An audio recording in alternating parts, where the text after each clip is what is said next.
Yan. Ang liit ng tenga mo. Oo nga. Napansin nila, baby. Patingin. Ayaw, di ka natin napansin na sa akin. Ay, ang tagal niya. Matagal siya. La, di ba pag maliit tenga, sabi ano? Uy, sulitin na natin to! Batang ka lang. Okay lang, RDL lang mauubo. Kunyari sa akin. Sino yung TikTok ko na lang? Yun! Kalok pala eh. Paano mo ba yan? Pinahirapan ka lang talaga yan. Focus mo ba yan? Send ko sa inyo, di ba? Pwede naman ikaw na Di ba pinost yung picture mo kanina? Nino? Yung ano, IGS na ba next? Nag-selfie ka. Cellphone mo gamit.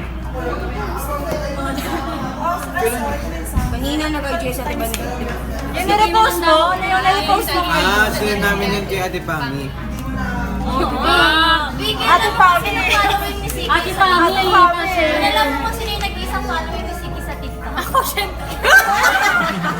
Ang kanyang talagang Pilipino. Talagang Pilipina. Pinilig! Namulang pa lang kami. Pag kinikilig pa ng sige ng ulit. Oh, pulang-pulang tenga. Talaga ba? Ay, pulang-pulang RDL pa!